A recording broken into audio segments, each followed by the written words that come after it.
Die Jahre, die ich vorher schon in Brasilien mich in vielen sozialen Projekten engagiert habe, auch mit Straßenkindern und da gespürt habe, wie wenig man diesen Menschen helfen kann. Und hier im Freundeskreis empfinde ich das, hier habe ich ein Mittel in der Hand, diesen Menschen wirklich zu helfen.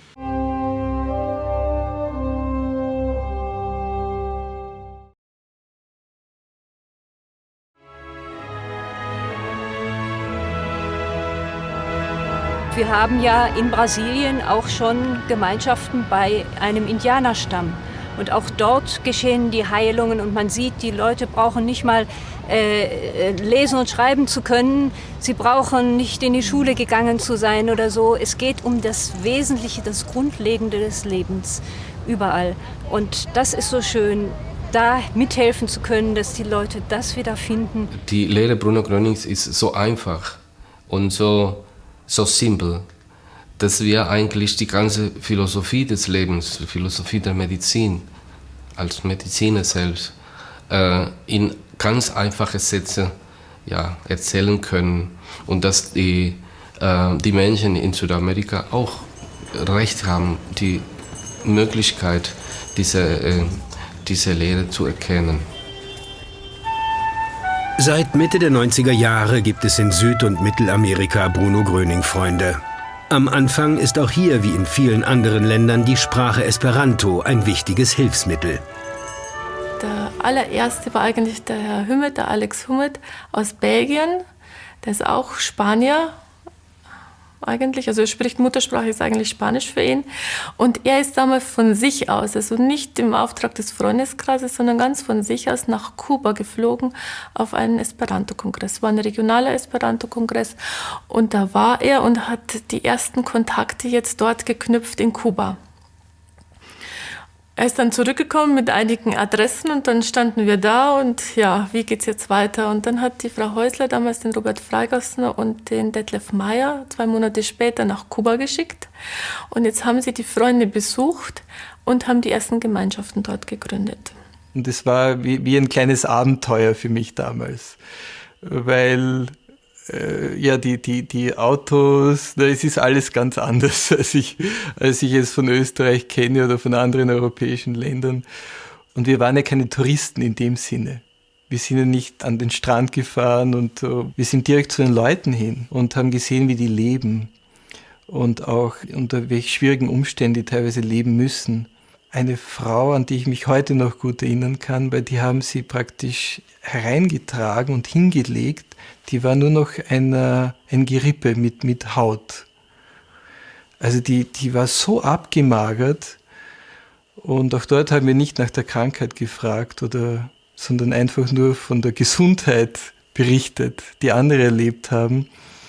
Und auch sie war recht schwach, aber sie war dort, hat sich das angehört. Circa ein Jahr später habe ich bei einem Esperanto-Kongress ihren guten Freund wieder getroffen. Und dann habe ich ihn auch gefragt über diese Frau, was mit der passiert ist. Und er hat gesagt, ja, die arbeitet wieder. Das war damals also undenkbar, wenn man die Frau gesehen hat. Es sind sehr, sehr viele Heilungen damals geschehen in Kuba. Nur durch das Regime gab es das Problem mit dem Versammlungsverbot. Aber die hatten die Lehre wirklich so im Herzen, dass sie immer geguckt haben, wo sie sich heimlich in irgendwelchen Wohnzimmern treffen könnten. Es war auch nicht möglich, Schulungsmaterial rüberzuschicken. Das wurde sofort zur Seite geschafft. E-Mail-Kontakt war sehr, sehr schwer, auch weil es alles einfach kontrolliert wurde in Kuba.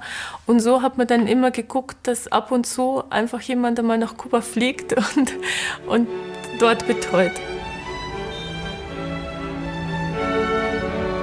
Heute gibt es in fast allen Ländern Mittel- und Südamerikas Gemeinschaften und es sind schon viele weitere Heilungen geschehen. Eine wichtige Rolle bei der Verbreitung der Lehre Bruno Grönings spielen auch hier die Informationsvorträge von Ärzten. Und dann haben wir einfach angefangen, die Lehre Bruno Grönings und diese Heilungen auf geistige Wege praktisch vorzustellen. Diese Informationsvorträge haben wir mittlerweile in Mexiko, in Kolumbien, Ecuador, Paraguay, Chile, Peru, Argentinien und andere Freunde haben auch in Venezuela auch gemacht. Und das machen wir sehr, sagen wir, auf Liebe und wir bekommen absolut kein Geld oder so dafür. Das machen wir in unserer Freizeit, in unserem Urlaub praktisch. Mi primera experiencia con lo que es conferencias empezó en el mes de octubre de... Meine erste Erfahrung mit Vorträgen hatte ich im Oktober 2006. Herr Dr. Castañeda kam nach Arequipa, um dort Vorträge zu halten. Und dann nach Lima. Danach stieß ich zur Gruppe dazu und ging mit auf die Reise.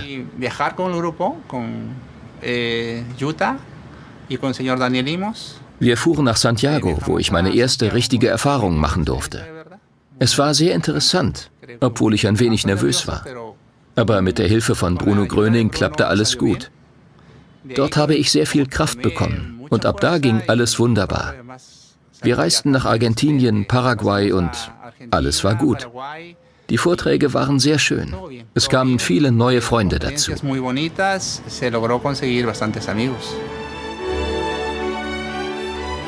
Auch Katharina Gabel aus Paraguay erfährt durch einen Ärzte-Informationsvortrag von Bruno Gröning. Durch Herrn Dr. Plättner, der bei einem Zwischenbesuch von Argentinien aus Buenos Aires nach Asunción kam und einen Vortrag hielt vor Deutschen. Und das hat mich so beeindruckt, dass ich am nächsten Tag alles im Internet nachlesen musste, was da noch alles an Informationen gab. Und dann spürte ich einfach in mir, das muss man doch den anderen Menschen mitteilen, dass es sowas wie unheilbar eben nicht gibt.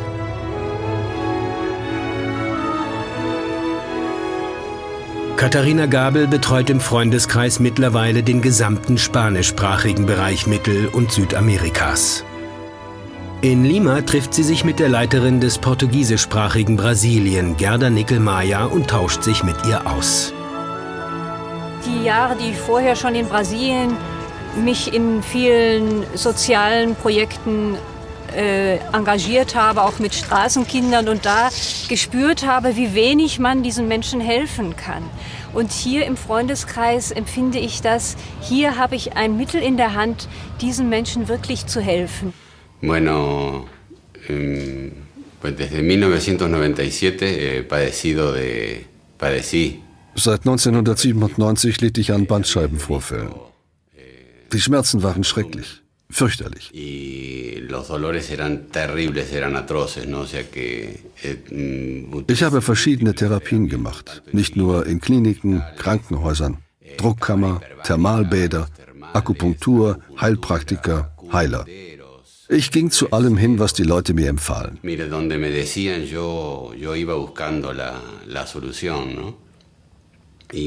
Nun ja, die Schmerzen, die ich hatte, waren furchtbar.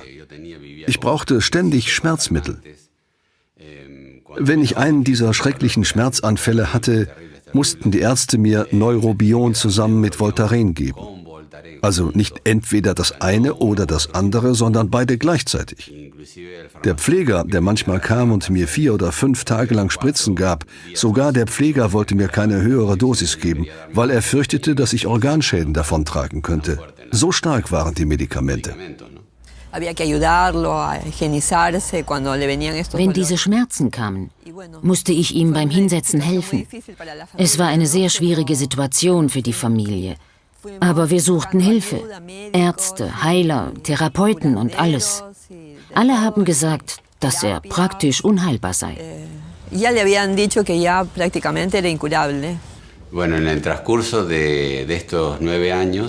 Im Verlauf dieser 9 Jahre stellten die Ärzte aufgrund der Röntgenaufnahmen und Magnetresonanzen fest, dass ich mehrere Bandscheibenvorfälle hatte. Das heißt, an 3 verschiedenen Stellen der Wirbelsäule hatte ich Bandscheibenvorfälle.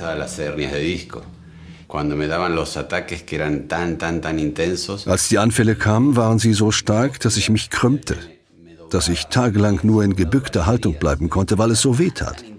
Ich fühlte einen schrecklichen Schmerz, vom Nacken die Wirbelsäule entlang. Und ich fühlte, wie die Muskeln sich zusammenzogen.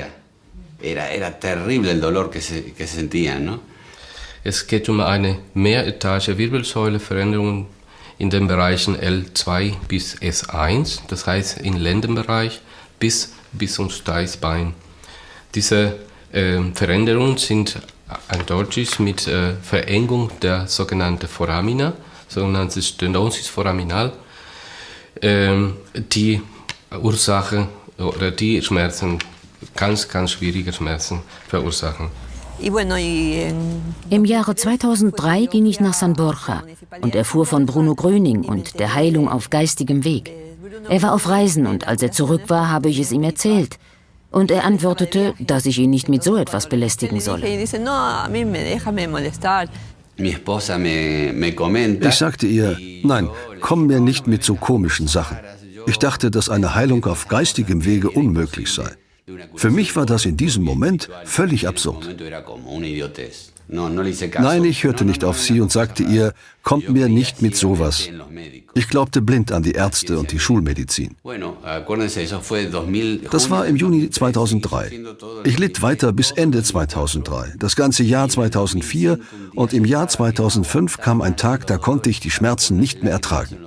Mir standen die Tränen in den Augen und ich sagte zu meiner Frau Betty, komm, setz dich mit dem Freundeskreis in Verbindung, lass uns das mal anschauen. Wo muss ich hingehen? Ich halte es nicht mehr aus. Und dann fuhren wir doch zu Herrn Arturo Valdés. Ich brachte ihn zuerst mit dem Auto und dann hat er immer mehr Vertrauen bekommen. Dann ist er alleine gegangen und war viel glücklicher. Er hatte nicht mehr so viele Schmerzen.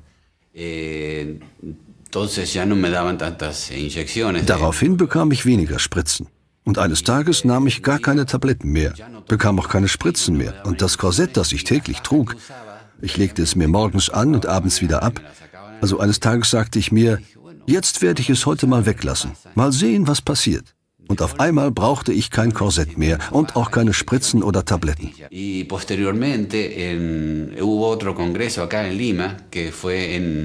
Danach gab es einen Vortrag im Oktober 2006 in Lima.